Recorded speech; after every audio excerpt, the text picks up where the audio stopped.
The Chicago Bulls have made some minor roster moves, plus a former Chicago Bull finds a new home. We're going to get into all that and more right after this. You are now tuned in to Chicago Bulls Central, your number one place for all Chicago Bulls news and content.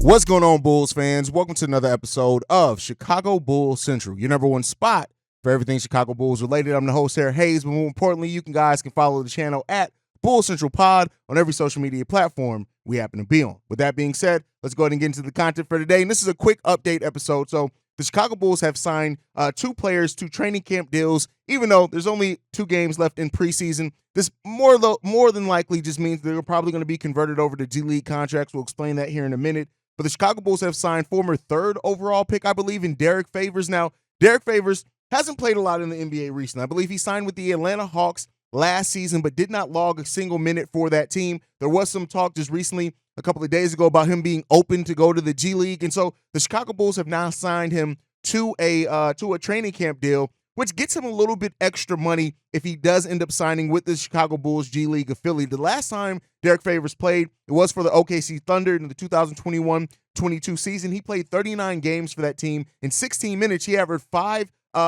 points per game and 4.7 rebounds per game. So again, not anything earth-shattering or breaking. This gives the Bulls a little bit extra size on top of some other things if he ends up making the roster. Now, you know, the Bulls don't have an open roster spot. They can create one if they choose to by waiving a player like Carlik Jones or something like that. I don't necessarily see them doing that for Derrick Favors, but this is a veteran guy. If he does end up going down there to the G League with the Windy City Bulls, I tell you what, Derrick Favors could be a nice mentor, for example, for Adama Sanago. So if that's the route that he ends up going, it's not a bad idea, right? And then even if you do end up needing him, let's say you get an injury to Andre Drummond or Nikola Vucevic, got to sit a couple of games, you can bring him up as a depth piece. I still would more so rather see Julian Phillips get any extra minutes if something like that were to happen. But you got some extra size on a big that's played in the league for a while that, again, I don't expect him to. It's not anything like that. I think this is really just a way to get him some extra money. Now, the next signing could pay off for the Chicago Bulls in the development aspect, right? And that's Kahlil Whitney.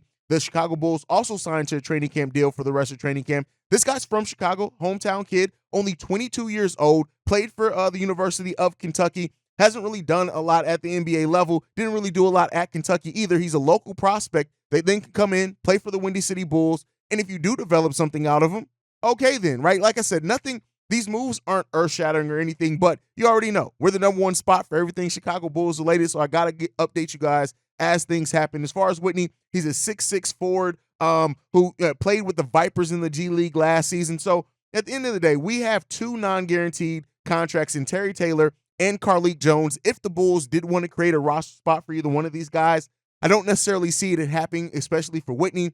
As far as Derrick Favors, don't necessarily see it happening there either. Weirder things have happened, though. I never, close down to anything being possible. But with Terry Taylor, I would, again, much rather see him play than Derrick Favors because they can average probably about the same, but Terry Taylor having that energy, being a little bit younger at 24, a lot of bit younger. I don't know why I'm saying a little bit younger at 24 years old. So he definitely, has a little bit more youth. As we know, upside is a big thing for the Chicago Bulls team. So, there you go. Roster update with the Bulls. Now, I posted this to the shorts because I didn't want to create a whole video just on this, but since I'm here updating the Bulls roster anyway, I figure I might as well talk about it. The former Chicago Bull, Javante Green, did sign a training camp deal with the Golden State Warriors, and it was announced then that he's expected to start off the season in the G League. So I would say this, more than likely that injury to Javante is more serious, like we've talked about before. The Golden State Warriors took a look at Javante and maybe those medicals and figured, hey, if you can go through, the rest of your training camp, go through the training camp down in the G League. If you do rehab, we need to call you up. We can bring you up. And especially for the Golden State Warriors, who have found gems before in signing players that maybe other teams have forgotten about, if Javante does rehab right, and gets back healthy and gets on the court, I can see him getting on the court for the Golden State Warriors and being a solid bench piece for them as well. Now, the story of Javante Green, it sucked. It's sad that, the injury, having the debridement, having a bone bruise, really similar to Lonzo Ball's first injury for the Chicago Bulls.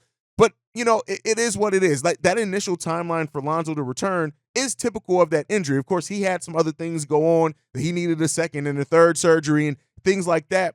But with Javante Green, if he's a more, regular case with that type of surgery, he could be ready to go at some point in this season. And if that happens, the Golden State Warriors may have found a bit of a gem there. We all talked about what Javante's done, right? We know Javante well and how he can play multiple positions, guards. He doesn't back down. He can score a little bit for you as well, right? Those are all things that the Golden State Warriors typically really appreciate on their bench. So if Javante gets on for them, you never know. Could end up working out to where he goes back to free agency next year and signs a bigger deal. But I hope the best for Javante Green. Hopefully he's able to get on the court, does what he loves to do, just turned 30 years old. So, that injury is kind of a big thing. So we'll end up seeing what that means for Javante. But that's it for your quick update tonight for the Chicago Bulls on the roster moves and a former Bull. Make sure you guys are following the show at Bull Central Pod. You can send us any feedback, questions, comments, concerns, bullcentralpod@gmail.com. Lastly, if you want to leave a text message and our voicemail, the number to do so, 773-270-2799. We are the number one spot for everything Chicago Bulls related, thanks to you guys. And like I like to end every episode on,